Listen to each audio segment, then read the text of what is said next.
بسم اللہ الرحمن الرحیم یا ایہا الذین آمنوا اتقوا اللہ ولتنظر نفس ما قدمت لغد واتقوا اللہ ان اللہ خبیر بما تعملون۔ اے ایمان والو، اللہ سے ڈرتے رہو اور ہر شخص کو دیکھنا چاہیے کہ اس نے کل یعنی آخرت کے لیے کیا سامان بھیجا ہے، اور ہم پھر کہتے ہیں کہ اللہ سے ڈرتے رہو، بے شک اللہ تمہارے سب اعمال سے خبردار ہے۔ بسم اللہ الرحمن الرحیم، الحمد للہ رب العالمین، والصلاة والسلام على اشرف الانبیاء والمرسلین وعلى آلہ واصحابہ اجمعین ومن تبعہم بإحسان الى یوم الدین۔ قابل صد احترام حضرات شائقین و شائقات سچا پیغام، السلام علیکم ورحمۃ اللہ وبرکاتہ۔ آج کی محفل میراث النبی کے نورانی پروگرام میں آپ کا استقبال ہے۔ اہلا و سہلا مرحبا۔ ہم آپ تمام حضرات و مستورات کا خیر مقدم کرتے ہیں۔ محترم حضرات و خواتین، تعلیم کا آغاز ہو رہا ہے۔ سب سے پہلے آداب تعلیم کا لحاظ کرتے ہوئے تعلیم کی طرف متوجہ ہو جائیں۔ پورے دھیان سے سننا، عمل کی نیت سے سننا اور تبلیغ کی نیت سے سننا، یعنی سنی ہوئی باتیں دوسروں تک پہنچانے کے جذبے سے سننا۔ چند خاص آداب تعلیم ہیں، امید ہے کہ آپ حضرات ان آداب کا ضرور خیال رکھیں گے۔ جزاکم اللہ۔ بسم اللہ الرحمن الرحیم۔ حضرت ابراہیم علیہ السلام کی قربانی۔ عید الاضحیٰ کے مبارک اور مقدس موقع پر اللہ تعالیٰ کی تقدس مآب بارگاہ میں اہل اسلام اپنی اپنی قربانیاں پیش کرتے ہیں اور اللہ کی جناب میں تقرب پانے اور اس کی رضا حاصل کرنے کی کوشش کرتے ہیں۔ یہ مقدس اور مبارک عمل دراصل ایک عجیب و غریب واقعے کی یادگار اور اس کی نقل ہے، جس کی نظیر پیش کرنے سے تمام اگلے اور پچھلے لوگ عاجز اور خاسر ہیں۔ اس واقعے کا تعلق دو مقدس اور محترم شخصیتوں سے ہے، ایک حضرت ابراہیم خلیل اللہ علیہ السلام اور دوسرے حضرت اسماعیل ذبیح اللہ علیہ السلام۔ حضرت ابراہیم علیہ السلام کی شخصیت۔ حضرت ابراہیم خلیل اللہ علیہ السلام کی شخصیت سے کون ناواقف ہوگا؟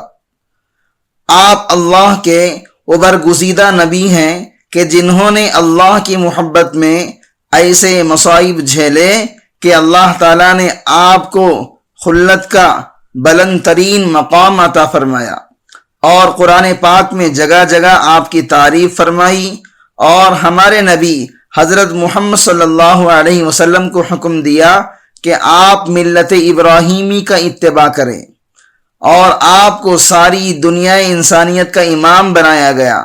آپ ہی ہیں جنہوں نے اللہ کے حکم سے کعبۃ اللہ کی تعمیر فرمائی اور حج کا اعلان کیا اور حج جیسی مقدس عبادت کی تعلیم دی۔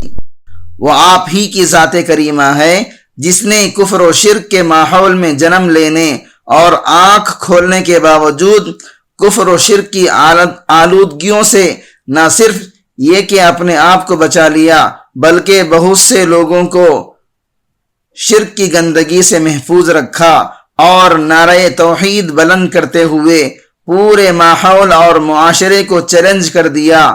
اور جب اس راہ میں مصائب اور پریشانیاں لاحق ہوئیں تو پورے صبر و تحمل کے ساتھ اللہ کی خاطر ان کو برداشت کیا۔ آپ کو آگ میں ڈالا گیا، جلا وطن کیا گیا، ایذائیں اور تکلیفیں پہنچائی گئیں، اور یہ سب کچھ آپ نے اللہ کے لیے بشوق و رغبت برداشت کیا اور اللہ کی محبت کا ثبوت دیتے رہے۔ حضرت اسماعیل علیہ السلام کی ولادت۔ جب آپ نے اپنے وطن عراق سے ملک شام کی طرف ہجرت فرمائی تو آپ کے ساتھ حضرت سارہ آپ کی زوجہ محترمہ اور حضرت لوط علیہ السلام آپ کے بھتیجے بھی تھے۔ درمیانی منزل مصر میں قیام فرمایا تو وہاں کے بادشاہ نے حضرت سارہ رضی اللہ عنہا پر بدنیتی سے دست درازی کی اور اللہ تعالیٰ نے اسی وقت اس کے ہاتھ شل کر دیے، اور اس طرح 3 مرتبہ ہوا، اور حضرت سارہ کی یہ کرامت دیکھ کر بادشاہ متاثر اور مرعوب ہوا، اور حاجرہ نامی ایک باندی جو دراصل ایک خبطی النسل شہزادی تھی، حضرت سارہ کی خدمت کے لیے بطور ہدیہ پیش کر دی، اور حضرت سارہ نے وہ باندی حضرت ابراہیم علیہ السلام کو ہبہ فرما دی۔ حضرت ابراہیم علیہ السلام نے ان کو اپنے نکاح میں لے لیا، پھر ملک شام میں جا کر سکونت اختیار فرمائی، مگر ایک طویل مدت تک حضرت ابراہیم علیہ السلام کے یہاں کوئی اولاد نہیں ہوئی، یہاں تک کہ آپ کی عمر تقریباً 86 برس کی ہو گئی تو آپ نے اللہ تعالیٰ سے اولاد کے لیے دعا فرمائی، رب ہب لی من الصالحین، اے میرے پروردگار مجھے صالحین میں سے ایک صالح اولاد عطا فرما، اور اللہ تعالیٰ نے یہ دعا قبول فرمائی اور آپ کو ایک حلم والے لڑکے کی بشارت دی گئی، چنانچہ فرمایا فبشرناہ بغلام حلیم، بس ہم نے ان کو ایک حلیم لڑکے کی بشارت دے دی۔ یہ دعا جب آپ نے فرمائی تو آپ کی عمر ایک روایت کے مطابق 86 یعنی 80 پر 6 برس اور ایک روایت کے مطابق 80 پر 5 برس کی تھی۔ حضرت ابراہیم علیہ السلام نے جب اللہ سے اولاد کے لیے دعا کی تو یہ نظر اور منت بھی کی کہ اگر مجھے لڑکا ہوگا تو اس کو اللہ کے لیے قربان کر دوں گا، مگر جب لڑکا پیدا ہوا تو حضرت ابراہیم علیہ السلام کو اپنی نظر یاد نہ رہی اور وہ اس کو تکمیل نہ کر سکے، جیسا کہ حضرت عبداللہ ابن عباس رضی اللہ عنہما کی ایک روایت میں آیا ہے۔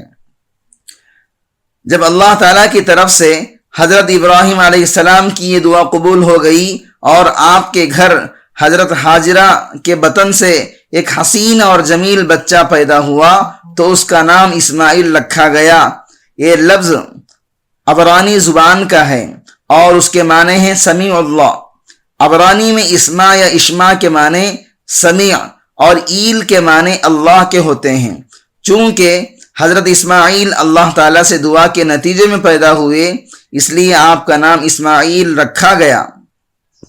اس کے بعد اللہ تعالیٰ نے بعض مصلحتوں اور حکمتوں کی وجہ سے آپ کو حکم دیا کہ اپنی زوجہ حضرت حاجرہ اور لخت جگر اسماعیل دونوں کو مکے کی بے آب و گیاہ وادی میں چھوڑ آئیں۔ آپ نے اس نازک موقع پر بھی اللہ کی محبت میں اس حکم کی تکمیل کی اور حضرت جبریل امین کی معیت میں حضرت حاجرہ اور حضرت اسماعیل کو مکہ لے جا کر چھوڑ آئے اور آپ حسب سابق ملک شام میں قیام پذیر رہے۔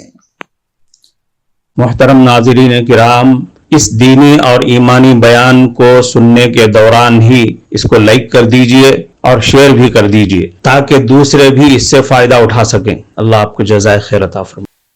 جب حضرت اسماعیل علیہ السلام حضرت حاجرہ کے ساتھ مکہ مکرمہ کے بے آب و گیاہ میدان میں زندگی بسر کر رہے تھے اور بڑھتے بڑھتے اس قابل ہو گئے کہ ہلکے پھلکے کام کر سکیں تو حضرت ابراہیم علیہ السلام کو ملک شام میں ایک خواب نظر آیا۔ وہ یہ کہ خواب میں کوئی کہنے والا کہہ رہا ہے کہ اے ابراہیم اپنی نظر کو پورا کرو، دیکھو اللہ تم کو حکم دیتا ہے کہ اپنے بیٹے کو ذبح کرو۔ یہ خواب ذی الحجہ کی 8 تاریخ کو دیکھا۔ جب صبح ہوئی تو سوچنے لگے یہ کیا خواب ہے اور یہ کہ یہ اللہ کی جانب سے ہے یا شیطان کی طرف سے۔ اسی لیے 8 ذی الحجہ کو یوم الترویہ یعنی تفکر اور تذبذب کا دن کہا جاتا ہے۔ پھر جب 9 ذی الحجہ کی رات ہوئی تو پھر وہی خواب نظر آیا۔ جب صبح ہوئی تو آپ نے سمجھ لیا کہ خواب اللہ کی طرف سے ہی ہے۔ اسی لیے 9ویں ذی الحجہ کو یوم عرفہ یعنی جاننے اور پہچاننے کا دن کہا جاتا ہے۔ پھر 10 ذی الحجہ کی رات بھی اسی طرح کا خواب دیکھا اور 10 ذی الحجہ کو ارادہ کیا کہ اس حکم خداوندی کے موافق اپنے لخت جگر نور نظر اسماعیل علیہ السلام کو اللہ کے لیے ذبح کر کے قربانی پیش کر دوں۔ اسی لیے 10 ذی الحجہ کو یوم النحر یعنی قربانی کا دن کہا جاتا ہے۔ نبی کا خواب وہی ہوتا ہے، خواب میں آپ کو قربانی کا حکم دیا گیا، اور انبیاء علیہ السلام کا خواب بھی وحی الہی ہوتا ہے۔ محمد ابن کعب رحمۃ اللہ علیہ نے فرمایا کہ رسولوں پر اللہ کی طرف سے وحی بیداری اور نیند دونوں حالتوں میں آتی تھی، کیونکہ انبیاء کے قلوب سوتے نہیں تھے، اور یہ بات مرفوع حدیث سے ثابت ہے۔ نبی کریم صلی اللہ علیہ وسلم نے فرمایا، ہم معاشرہ انبیاء وہ ہیں کہ ہماری آنکھیں سوتی ہیں مگر دل نہیں سوتا۔ غرض انبیاء پر خواب میں بھی وحی آتی ہے، اس لیے ان کے خواب حجت شرعیہ ہیں، اور ان پر عمل ان کے لیے ایسا ہی ضروری ہے جیسے حالت بیداری میں آنے والی وحی پر عمل ضروری ہے۔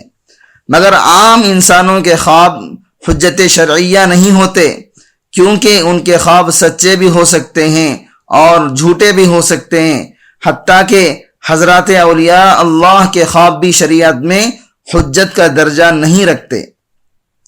حضرت ابراہیم علیہ السلام نے خواب میں جب یہ دیکھا کہ آپ کو اپنے بچے کی قربانی پیش کرنے کا حکم دیا جا رہا ہے تو اس کی تعبیر اولاً آپ نے یہ نکالی کہ اس سے مراد جانوروں کی قربانی پیش کرنا ہے۔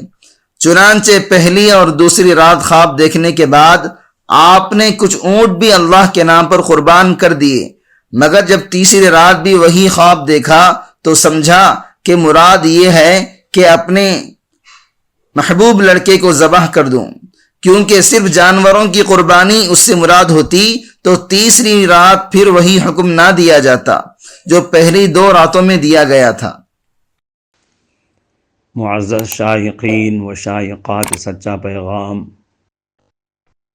آپ کو اندازہ لگ گیا ہوگا کہ یہ مضمون کتنا اہم ہے اور کس قدر فائدہ مند ہے۔ کم سے کم درجے میں سوشل میڈیا کے ذریعے سے بھی ہم اس کو زیادہ سے زیادہ شیئر کریں گے تو دعوت کے فریضے کی کوششوں میں ہم بھی اپنا کچھ حصہ ڈالنے والے بن سکتے ہیں۔